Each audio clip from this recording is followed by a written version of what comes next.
Afternoon, everyone. Good afternoon. How's everyone doing? Tired?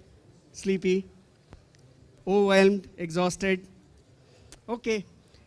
Never easy to host a panel so late, and that too on day two when everybody is in wind-up mode. But hopefully, the catchy title of cognitive commerce will awaken or jolt some of you.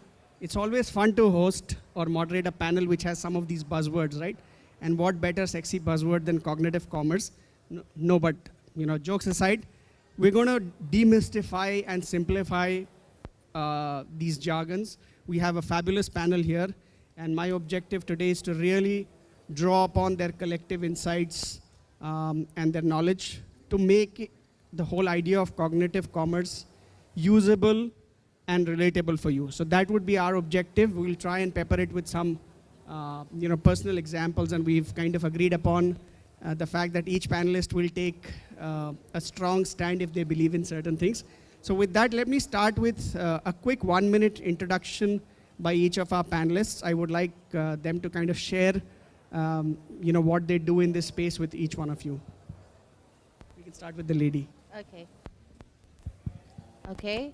My name is Pamela. Currently, I work for an FMCG company, PZ Cousins Indonesia, which one of the brand you guys might know is Cousins Baby. We are one of the market leaders for baby care. Previously, in my tenure of my career, is actually I take care of many beauty and personal care products, which is my focus is on how to bring the consumer journey on digital actually. Good afternoon, everybody. I'm Eko Agripa Sembiring. I'm from Macarizo. For those of you who are not familiar yet with the brand, we're actually one of the leading brands for hair care products across the categories. Well, basically everything you have, everything you use in this particular part of your body. I'm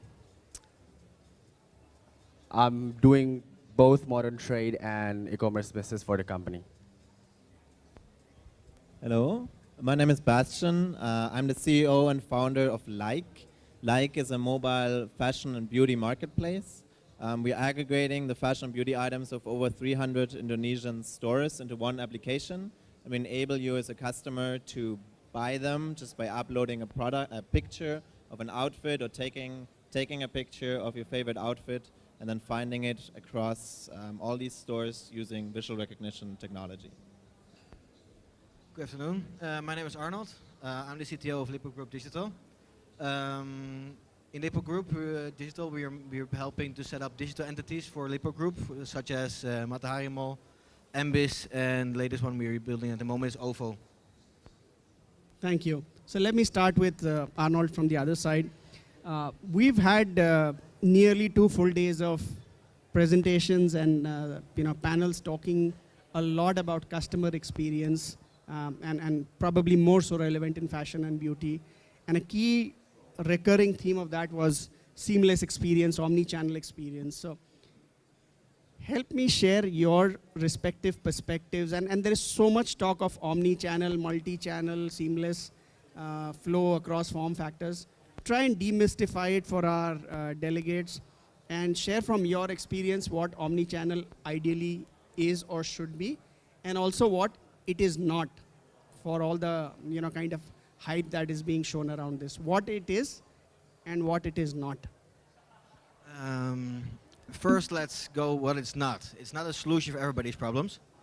I think what it is, it's an opportunity to give the best experience to your customers, wherever they are. So for example, at Lipo Group, we have many entities which are on and offline.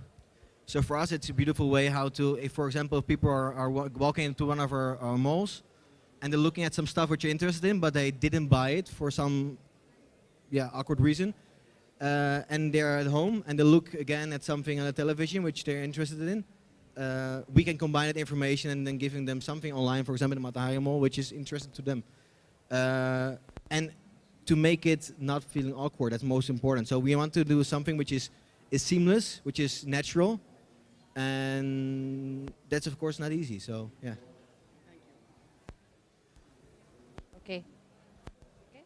Okay.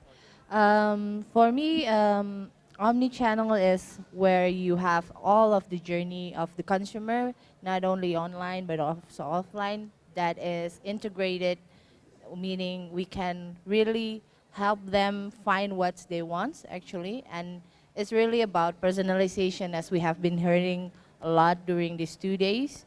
So yeah, so the difference is like if it's multi-channel, it's usually you talk through a phone or Facebook ads, but it doesn't integrate it with each other. But with omni-channel, is how you can help the customer inside of this journey together with the brand or with the product actually.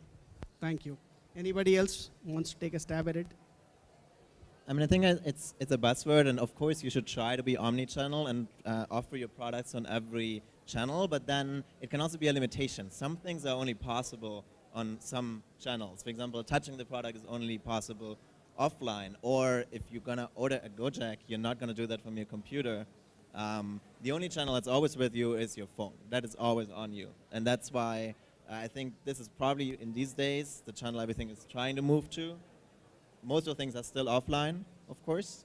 And I think one other limitation is a company can only truly be like one thing usually. Like I have worked for companies that were very web first, and they then had later in the mobile era and hard time focusing on mobile. There's some technologies you can really only use if you go mobile only. For example, think about WhatsApp. WhatsApp became a billion-dollar company even before it had a desktop application. And right now, even you still have to like scan a barcode on the computer because it only lets you log in with a phone number. Like that's sort of a one-channel use case, and they succeeded by not being omni-channel. So I think like let's not always pretend that we can always be all on omni-channel. Yeah, not all companies are made to become an omni-channel company, because it's quite difficult. Especially even for us, it's difficult. We have online and offline entities which all have different mindsets. It's a different way how to do stuff, and I agree. Some things, it's okay to not be omni-channel. It's okay, and it's also not easy. You have to focus. You have to focus. You need to understand what you want to do. It's quite easy to get lost in all the data you can gather, and then want to do all the stuff, which is amazing. But to make a choice, to make a business case which is interesting for all these entities, that's a challenge. Yes, Yeah, sir. for me personally, in order to demystify the word omnichannel, I think the key word for me is an integration, be it data, be it customer experience. And speaking firsthand from the experience of Macarizo, I think the challenge would be cost and supply chain, because the speaker before me has spoken about, for beauty product or the products within the beauty categories, we're not that expensive such as electronics. So that supply chain and delivery cost would be one thing if you want to create a seamless experience from online to offline.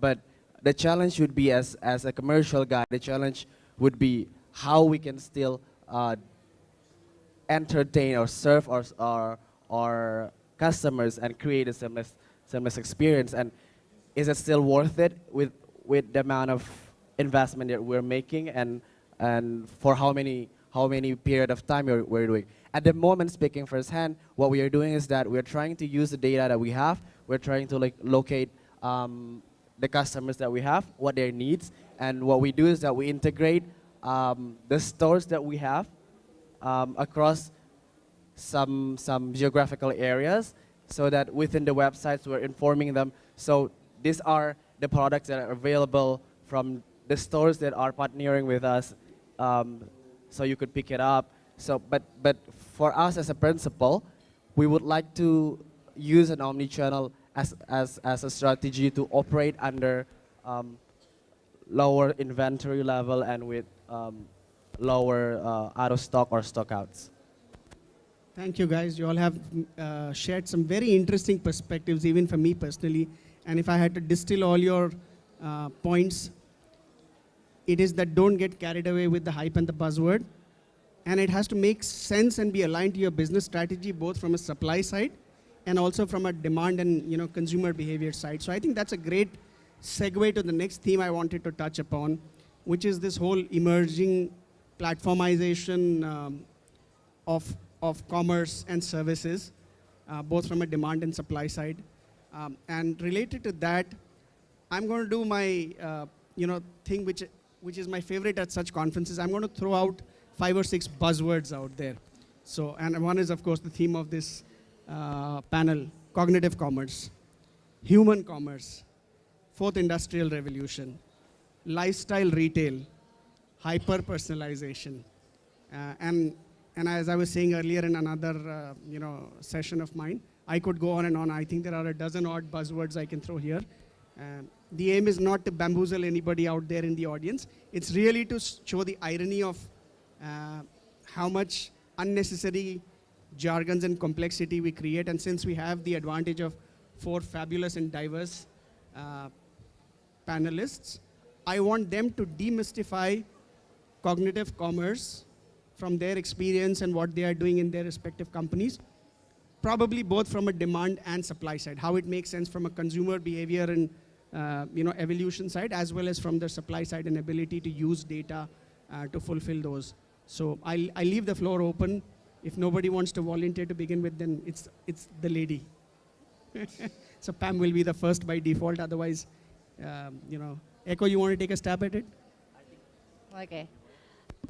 I will try to demystifying it from a consumer behavior, just trying to understanding what is they want, because we see a lot of consumer, for me and for beauty, when I work in beauty, is always understanding of each of these women have a different kind of needs. They have a different kind of skin. They have a different kind, and they always looking for informations, and they are always trying. They actually giving our datas, but actually how we can really turn that data into a journey for them. So let's say in one of the innovation that in my previous company was doing is actually we create the CRM, and then in the CRM we have an application in which when they enter the store that we have our product, is actually it shows enough information of the skin types that they have in. So actually this cognitive commerce is really helping the consumers and then touch points what they need and what they really want actually. Thank you. And as the name itself suggests, right, it's cognitive, which means it understands. It's really human-centered commerce. But perhaps if you all can share more perspectives, or if you want to differ from any of it. It's more about predicting what the customer wants in the future without maybe even before they know it, and that's something which is quite a challenge to do so. I sometimes even feel that the more data you have, it becomes more cluttered and more difficult to predict what the person wants. But yeah, and especially in this market, it's quite difficult because you need a lot of smart people to do so. You need data scientists. You need people how to understand how people are thinking. It's culture related. It's not as easy that you can pick something from Europe, for example, and then just put it into the market here. It doesn't work. So it's quite it's personalized again. So you're saying it's personalized and it's predictive. So I think we have to go to the main meaning of the word. It's predicting what customer wants, and it's and again you have to do it in an organic way, so people don't feel that they're being predicted, because people don't like to be predicted. People don't like to be predictable, even though we all are. So that's Bastian, I mean, any notes? I think he has summarized the challenge, and working with the data, how do you actually collect the data signals is the first part. Is actually biggest challenge in the beginning, and then processing it and then providing the right answers to the consumers. I think a lot of it is specifically hard for smaller startups. You oftentimes need to rely on third parties because you don't have the capacity to build it yourself. I want to counter that one, because it's even more difficult for bigger companies because you have so much data. I agree. You have a vast amount of data, and then it becomes almost impossible, or in the beginning it feels like you're overwhelmed with the amount of data you get, and then you have to starting to find the points where it all makes sense. You have different touch points, different kind of companies, different kind of data. Then you have to make it usable, and then try to connect those different entities with the same with different kind of data to make the same customer journey, which is then becomes very important. If you have less data, yeah, it becomes more easier to predict. It can be maybe less predictable, but it's easier. So that's from a cultural and a structural perspective. I was more thinking of like a technological perspective, because the level that the big players like the Amazons, Alibabas, and also third-party providers are working on is increasingly somewhere where you would need to invest years and many amazing engineers to get there. So what I usually say, you have to start this very early on. It cannot be you say I'm going now turn it on and then next year you can use it. It will take years of learning and making things better. That's why what the guys at Amazon and IBM are doing is amazing. They started this years and years ago, even before we were thinking about it. That gives them a head start, yes. And it almost makes it sometimes very interesting to jump on their wagon and say, okay, let's use those guys to do this for us. But you have to see if it's that important for you, or it's a hype you want to drive, which you don't really believe in it. Then you can go with those guys. But if you really believe in it, you have to start building your own data and your own knowledge in that game, and it does require patience, a lot of patience. Money. Yes. So And then it's more difficult because the more money is involved, the less patience you usually get. Yes. So again, go ahead, Echo. Yeah, I mean, for brand, it's for me as a commercial guy who runs both modern trade and both offline and online business. It's quite tricky when we talk about investment, especially regarding data and cognitive commerce. Where to put it simply, cognitive means a set of system that learns. So like before we start this session, I actually had the opportunity of discussing this with some of the panelists. We don't even know the word of cognitive commerce before we get assigned of this topic, but we've seen it in practice. We know that in some of the platforms, this personalizations takes place. For example, what we see in majority, what happens in Indonesian e-commerce platforms is that prices optimize themselves, and that's the trend that takes place in some more mature e-commerce markets in across the world, like 5 to 10 years back, and the results in that regard is that the margin that operating margin that they have down from double digit to single digit. That's the information that I get. But for me as a brand, and for those of you who are also working for brands, what we need to settle first before we actually jump into conclusion is that what kind of role we want these e-commerce channels to play for our total business. Because at the end of the day, it's just like left pocket, right pocket for us. I mean, and since it's only contributing 2 to 3% out of our total business, then what kind of investment would be suitable for this kind of business, for my opinion. Thank you again. Great perspectives. And if I had to distill 2 messages from all of this is personalization and prediction. I think the 2 P's that you guys spoke about. One of the biggest challenges in fashion and beauty retail, especially e-commerce, would be around returns, right? And you spoke about predicting or personalizing the skin type. The fact that it is such a personal thing to every consumer, I want to really understand how the use of AI or greater or better data tools like big data will help solve for some of these real problems that e-commerce in fashion and beauty is facing. And Bastian, you spoke about how it is a challenge for younger companies. While we fully appreciate they will not have the resources of an Amazon, etc. I think 2 great examples that we hear about in terms of personalization and prediction. One is Netflix, all of us are aware of it, and the other now is Amazon Go. Everybody, I think, here is buzzing about Amazon Go and how it is using so many aspects of cognitive commerce or technologies to kind of create a whole new customer experience.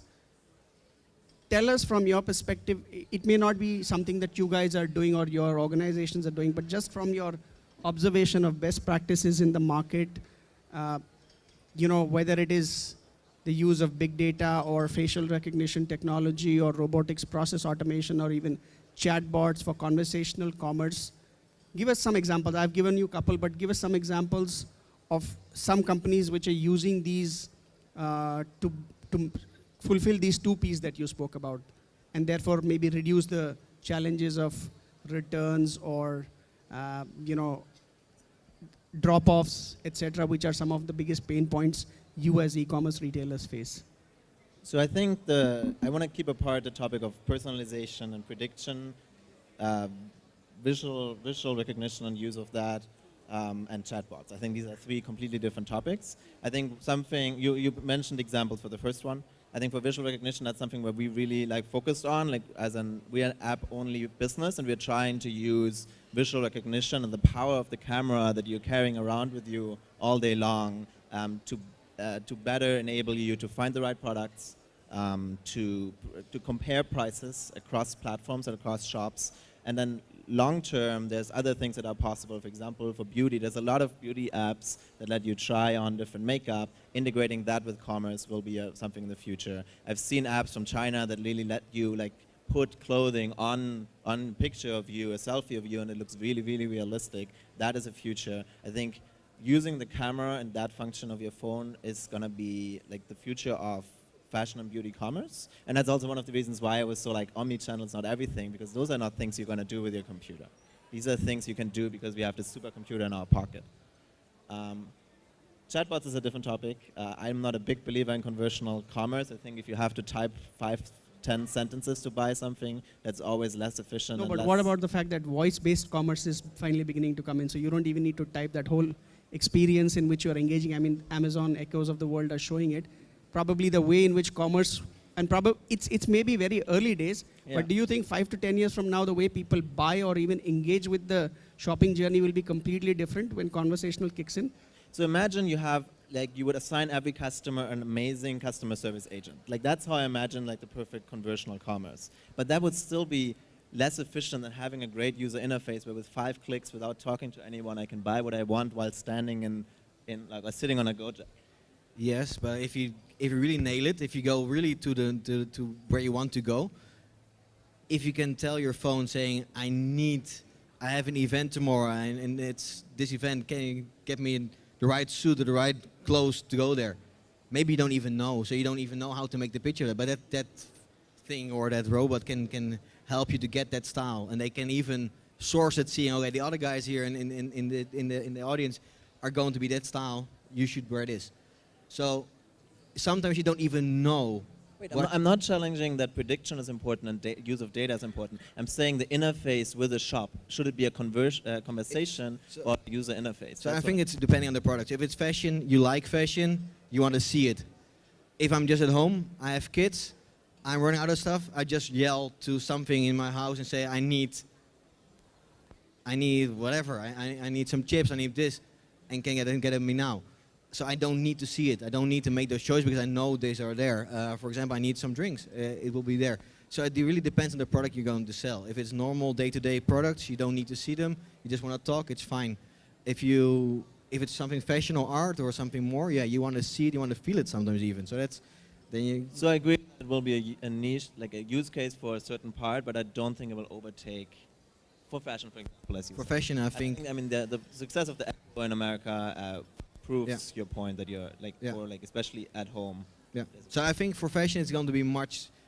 They need to get smarter to do so because it's a human flavor you need to put into technology then because as you know, fashion and art is something which is human. It's creative. You have to have a creative mind to make those choices. We cannot. We are not at that point yet. So that's something which. Yeah. But then can you think of a way where chatting, actually typing, would be superior to an interface? Because what you talked about were voice, and there I agree. Voice, I think, yeah. Typing depends on subjects. Depends on what you want. It is, again, I think there are different niches for different technologies. Some things you want to talk about, something you want to see, some things you don't want people even to know about, and you just type it. So for example, in health, I think typing makes sense. In health, that will make sense. If in fashion, I don't think so. But so every different market has different communications preference.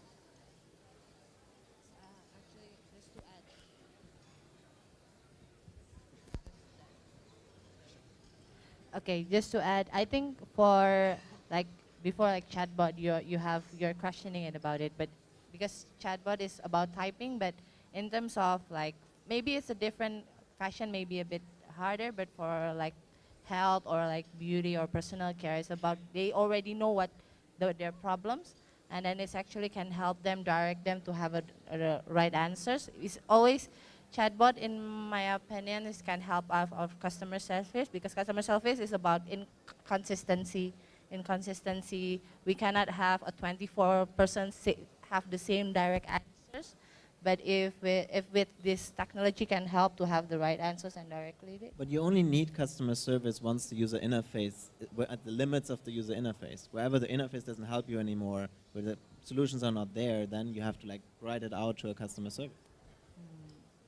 That's true. But let's say if it's in a store, we have in other country that actually they have this they created this augmented reality where they have all the information, because our product is always dependent on the beauty advisor, which is in the retail stores, to explain and to know what their needs actually. But in this application that we created before, they can have all this information through AR actually as well, to have a more visuals, and then to have information that actually help them to then purchase right at the retail store actually. So I think what you're saying, I just want to continue on the fashion part. I do believe that chat maybe, it's something maybe afterwards. For example, it's more for after sales, and then helping them to help, because nobody wants to pick up that phone and want to be in a waiting line in a call center anymore. So that's, so again, every technology, everything has their own, own needs. So we've heard some very interesting and contrasting perspectives. Conversational commerce will radically redefine. Bastian is convinced that for fashion and beauty, it has to go through the screen. And Pamela, you actually raised another very interesting topic of mixed reality, which I wanted to touch upon, AR, VR, but unfortunately, I'm being shown the placard over there. So we have just 2 minutes. I have at least 2 more interesting themes to cover, but let me open the floor for a minute to our audience and give them the opportunity to pick your brains. Any questions, anybody? 1, 2, 3, going. No? Once more. Anybody wants to draw upon the expertise of our 4 panelists? Okay. If not, I will conclude. I know this is a bit of a crystal ball gazing, and we've touched upon quite a few of these themes, which either we agree or disagree will be big themes in the next 5 to 7 years. But crystal ball gazing, 1 minute closing comment each. What will be the future of cognitive commerce in the next 5 to 7 years? Gaze into the crystal ball and give us your predictions. Can be entirely subjective, no right or wrong answer. Okay, for me We'll then. go in this order. Yeah, we'll again, we started with the lady, we'll close with the lady. Well, I mean, cognitive commerce is a way of helping to really analyzing the data, because this is something, data, personalization, how we can outcome from there, that this much data of each of our customers, and helping us to give the right message, I think. It's just helping us to really being close enough to for my end consumers, actually. You don't have an option here, Echo. This is closing comment. Yeah, Everyone has sure. to take it for a minute. For me, I think we've discussed about a rather futuristic topic about e-commerce business in Indonesia. I mean, if we are ever to become the kind of market that the Chinese online market as it is right now, I think what we need to do is, I think we need the next big thing for cognitive commerce for me as a brand, because I'm kind of tired, as a commercial guy, I'm kind of tired of the price war and stuff. I think we need to shift away from the price war habit to more like use the data, to utilize the data into predicting what kind of service that we can do to actually serve our customers better. For example, like in terms of supply and demand, I mean, I want to know where they are. I mean, I want to know how I can, which stores that I can utilize to actually serve them better in a a lot of faster lead time, because if you go to platform, there are only 4 comments that online shoppers are making. It's either thank you, it's a good delivery time, nice packaging, nice product. They never really discuss about this very high-end and advanced things. What they care about, if we move to the very principle of business, which is serving our customers, we need to know what they want. I think the future would be how to understand what they want using this cognitive commerce, because it's a system that learns what shoppers want, and we can move away from just price war and price adjustment. I think that would be the thing. Thank you.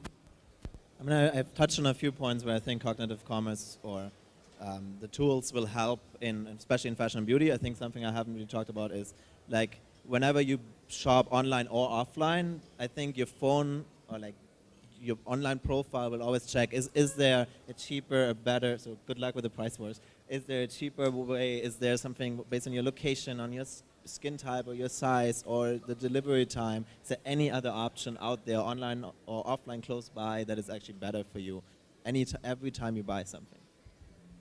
So for me, if you want to see it in the 5 years, we'll be successful if we can predict what people need all the time. And that solves all these issues with pricing as well, because people want to have an easy way how they live. They want easiness of their stuff. So for me, it will be perfect if I get in the end of the week, my app or whatever tells me, these are the groceries you need, say okay, and they're on your doorstep the next hour. Because that's the whole thing. The pricing is difficult because you cannot store, you have your transport. If you all can predict these things, you don't have issues again anymore that you have to deliver it in 1 hour. You can take a week to do so, but you know it's going to happen anyway. So you can store those things closer to your customers. So it's a tool how to better serve the customers. And if that's possible in the next 5 years, we can predict it that well, and it's that instant, then it's successful. And it will be difficult, but that's the only way. Also just a hype. Thank you, gentlemen and the lady. Some great perspectives. And again, if I had to distill it, comes down to the 2 Ps.